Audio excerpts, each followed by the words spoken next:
देखिए, राहुल गांधी का नाम पप्पू पड़ा है इसीलिए कि वो क्या कहते हैं क्या नहीं कहते हैं उनका कोई ठिकाना नहीं रहता है। हम लोग तो मानते हैं कि राहुल गांधी के शब्द दूध भात हैं। मुफ्त में कफन देने की योजना का इन्होंने घोषणा किया और इसी से अंदाज लग जाता है कि सरकार के कार्य करने की प्रणाली कैसी होगी। पेट्रोलियम डीलर एसोसिएशन ने सारे आंकड़े इनको उपलब्ध कराए थे कि यहाँ पे आप कम कीजिएगा तो आपको और फायदा होगा, लेकिन पता नहीं किस जिद में अड़े हुए हैं। विधानसभा सत्र का शीतकालीन सत्र का चौथा दिन है। हमारे साथ मौजूद है धनबाद विधायक राज सिन्हा जी। जाति प्रमाण पत्र को लेकर क्या कुछ दिक्कत हो रही है जिसको लेकर लगातार आवाज?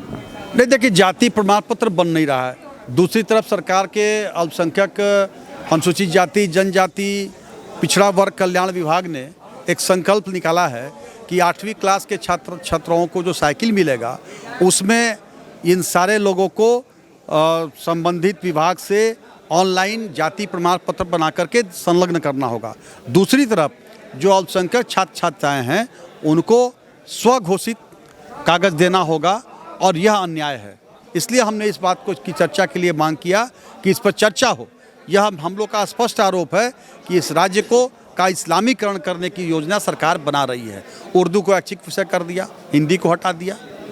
तो इस प्रकार से अल्पसंख्यक हमारे ही राज्य के हैं, उनके लिए कोई आपत्ति नहीं है, लेकिन कोई अब बांग्लादेश से आ जाए, कोई रोहिंग्या आ जाए, कहीं से आ जाए और उनके लिए केवल 100 घोषणा पत्र क्यों? जब जाति प्रमाण पत्र बनाना है तो सबको दीजिए और जाति प्रमाण पत्र बने इसको भी सुनिश्चित कीजिए।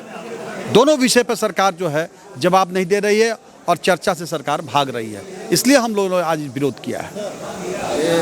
राहुल गांधी ने किया कि मॉब लिंचिंग सब 2014 से पहले नहीं था, लेकिन हमला किया है कि 2014 के बाद लिंचिंग शब्द आया है।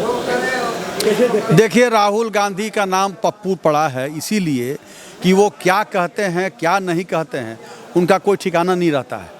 और हम लोग तो मानते हैं कि राहुल गांधी के शब्द दूध भात हैं। वो खुद कुछ बोलते हैं, थोड़े दिन के बाद उसको काट करके दूसरी बातें बोलते हैं। इसलिए राहुल गांधी की बात राहुल गांधी जाने। धनबाद जो कि देश के कई राज्यों को जो है बिजली उत्पादन दे रहा है, आज राज्य जो है खुद की बिजली के लिए भटक रहा है। इस पर क्या कहेंगे? राज्य सरकार कितने? देखिए, राज्य सरकार बिजली क्या सारे विषयों पर फेल है। विकास इनके मुद्दे नहीं है।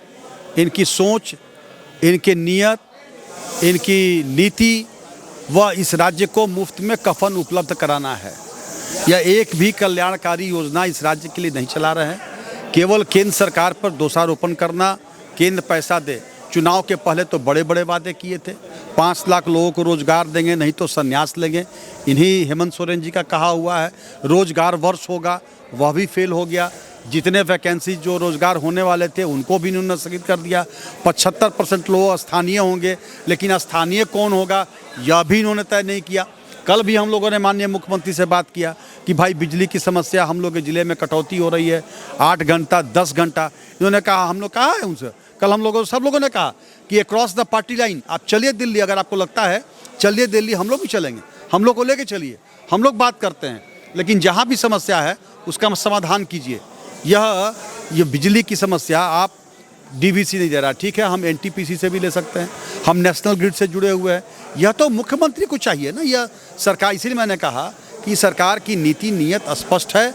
1 रुपये में कफन मुफ्त में कफन देने की योजना का इन्होंने घोषणा किया और इसी से अंदाज लग जाता है कि सरकार के कार्य करने की प्रणाली कैसी होगी। अंतिम सवाल सर, राज्य के तमाम पेट्रोल पंप आज बंद है, जनता जो है पेट्रोल के लिए भटक रही है। क्या राज्य सरकार वैट में कटौती नहीं कर सकती? कहाँ दिक्कत है? देखिए, ये स्पष्ट हो गया ना, इनके पोल खुल गए। पहले तो ये नाटक कर रहे थे प्रधानमंत्री तेल की कीमत कम करो, प्रधानमंत्री जी ने कम कर दिया, एक्साइज ड्यूटी कम कर दिया। अब जो है ये इनके ऊपर जिम्मेवारी आ गई कि हाँ उसके हम वैट कम करें, तो अब ये बोलते हैं कि पैसा कहाँ से आएगा। तो भाई जो दूसरे के लिए कुआं खोदता है खुद कुआं में गिरता है। और आज यहाँ की जनता का डिमांड है कि आप वैट कम कीजिए, लेकिन ये नहीं करेंगे, बल्कि दमनात्मक कार्रवाई भी कर सकते हैं।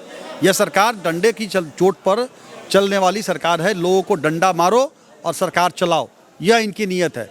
बंगाल में कम है, यूपी में कम है, और मुझे तो समझ में नहीं आ रहा कि इनके निर्धारक तत्व वाले लोग कौन हैं, या तो अगर ये वैट कम करेंगे तो इनका रेवेन्यू बढ़ जाएगा। यहाँ के बहुत लोग जो यहाँ डीजल बाहर बड़ी बड़ी गाड़ियाँ जो हैं, बड़े बड़े जो मशीनरीज वाले लोग हैं, जो यहाँ जिनको डीजल लेना चाहिए, वे सब जाके बाहर से ला रहे हैं, बंगाल से ला रहे हैं, उत्तर प्रदेश से ला रहे हैं। तो यहाँ तो लग रहा है ये पेट्रोलियम डीलर एसोसिएशन ने सारे आंकड़े इनको उपलब्ध कराए थे कि यहाँ पे आप कम कीजिएगा तो आपको और फ़ायदा होगा, लेकिन पता नहीं किस जिद में अड़े हुए हैं। तो इसका जवाब इनको खामियाजा इनको भुगतना पड़ेगा।